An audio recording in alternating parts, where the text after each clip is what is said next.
Hi everyone, my name's Julia Gifford, and today I'll be walking you through our 5217 productivity model. So today in this webinar, we are going to be covering what the 5217 model is itself, why people procrastinate, the benefits of the 5217, the science behind the model, how to implement the 5217 model, as well as some tools and how to manage the sprint itself, and what to expect when trying out the model itself. So let's get started. So what is 5217? Well, it is the concept of working in a succession of 52 minutes followed by a 17-minute break. Now, this article was originally published in the Daily Muse, which is based on our own proprietary research that was created based on DeskTime's 10% most productive people. And it was found that these people work in these sprints of time. The Daily Muse wrote that a person can't be 100% productive all day. As much as you want to make the most of every minute, to get stuff done, to hustle, it's just not humanly possible. Concentration is like a muscle. It needs to rest to be able to function, and it shouldn't be overworked. So in the study, we isolated the top 10% most productive people. We identified a hypothesis, and my hypothesis was that people, I had several. One of them was that people might start work at a later time because they are more in tune with their circadian rhythm and are more willing to work when they feel productive. For example, night owls working in the evening, or early risers working significantly earlier in the morning. But we then collected the data, which was aggregated from all of DeskTime's 10% most productive users, which, in case you know or might not know, DeskTime has a productivity measurement, and that was what was used to identify those top 10th percentile. And then we looked for the commonalities and tried then to verify the hypothesis. Well, my hypothesis was incorrect, and instead we found that the most productive people work in sprints in this kind of form of kind of a routine of working. And what they did is they took regular and long breaks after a long-ish period of work. And on average, that came to a 52-minute long sprint of work, followed by a 17-minute long break completely away from the computer itself. Then we published the results, and the results, as I mentioned, were first published in the Daily Muse, and then it was republished onto Mashable, and then spread like wildfire and essentially went viral to be published in the leading outlets of the time. Now, what was the reason that people clung to this productivity rule so much? Well, it's that people are looking for a solution to their procrastination. They're desperate for the easy reason, the easy answer to beat procrastination itself, that magic je ne sais quoi. So we looked into why people procrastinate at all, and a psychologist in the New York Times laid out that really procrastination partially comes out of a fear of failure, and as a result, the procrastination is a self-defense measure. So Aaron Winkowski says, it's a way of coping with challenging emotions and negative moods induced by certain tasks: boredom, anxiety, insecurity, frustration, resentment, self-doubt, and beyond. So really, it's a way of dealing with these kind of extreme emotions and essentially being able to avoid them.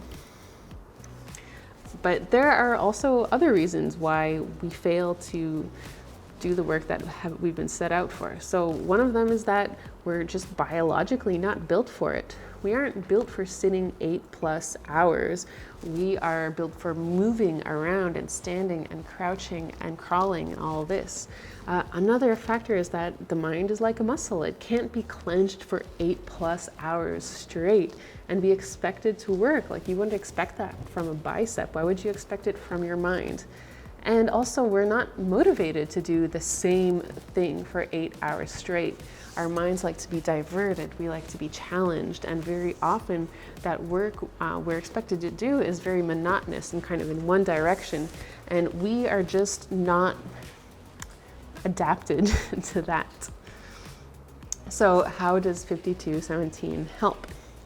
Well, there are various benefits of the 5217 model, and one of them is the heightened focus during active work hours, because you're able to take a breather during those 17 minutes, and then when you come back, you're able to divert and direct your focus to the one task at hand.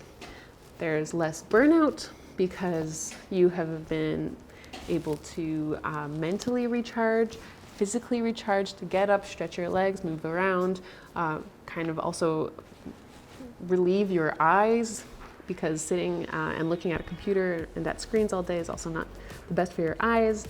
Of course, less procrastination, because we've solved all of these previous results, these previous kind of issues, and essentially it leads to more results and better results. The study also found, fun fact, that it meant that people were able to work for longer spans of time. So if a person might feel done after 8 hours of work or 6 hours of work, then using this model, people were able to work even longer without feeling the overwhelming need to just get away from work, because they are given kind of the format to rest and come back recharged. Now, there are several reasons, there's several scientific studies that back the reason why our findings work. So one is the 100% dedication theory, which states that whatever you're doing, you can do it 100%. So for example, if you're working, you do work 100%, and if you break, then you have to break for 100%. And in allowing yourself that complete kind of very direct kind of action, so giving yourself permission to completely rest and can be completely off, that primes you for being able to come back to be 100% completely dedicated to the work at hand. It also reduces the cognitive load. So a study by the University of Illinois found a correlation between breaks and improved brain function. And then also a study by Princeton found that breaks stimulate relaxation and thus reduce anxiety and essentially improve performance among students. So there is a ton of scientific research behind the need for breaks, and our findings simply go hand in hand with these scientific studies. So, how to implement 5217 effectively for yourself or in your own organization? Well, start with the basics. So first of all, you have to be 100% involved in your task. When you are kind of working your 52 minutes, you are not doing anything else. Not jumping around between email and Slack and meetings and whatnot. It's 100% totally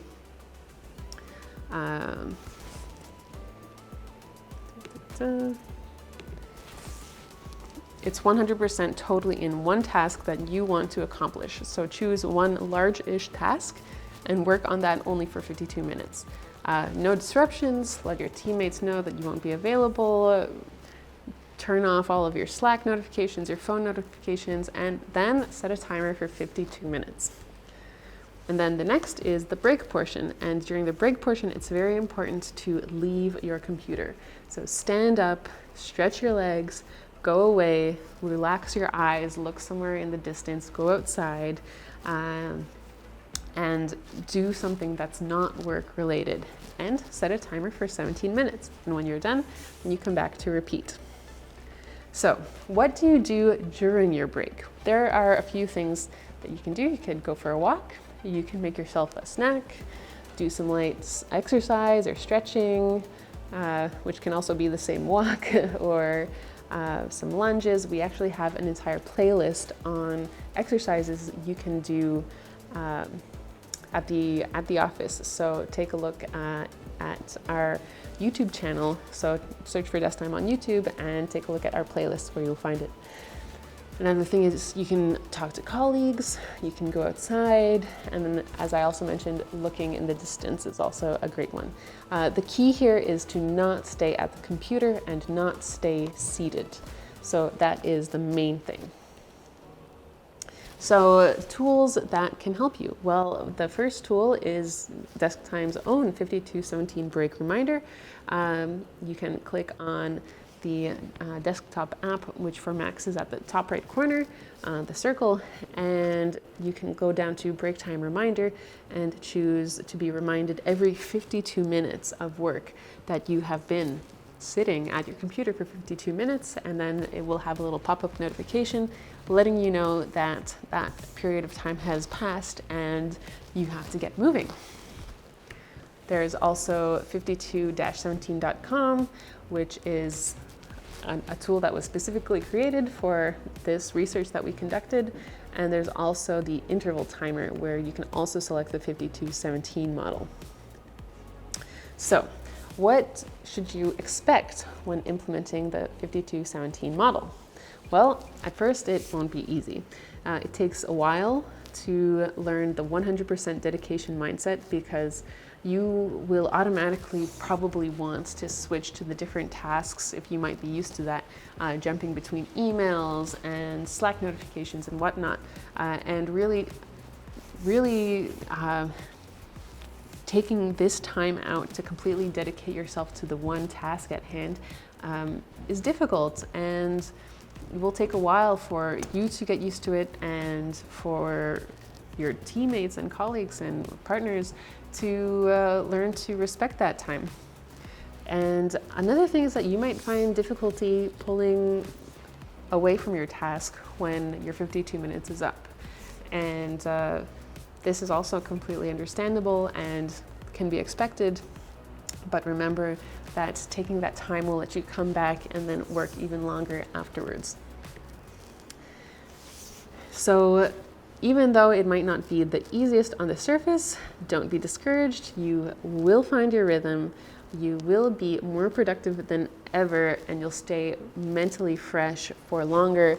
As I mentioned, even though you might feel like you're kind of in the zone and whatnot, by taking that break, then you will be able to come back and continue for another 52 whole minutes, rather than perhaps, I don't know, the extra half an hour that you might have been able to pull through before. So, are you ready to give it a try? If you are, then make sure to sign up for DeskTime, www.desktime.com, for your free trial and give it a go. So, thanks for being with us during this webinar, and hope to see you again somewhere, for example, DeskTime's YouTube channel. So, bye for now.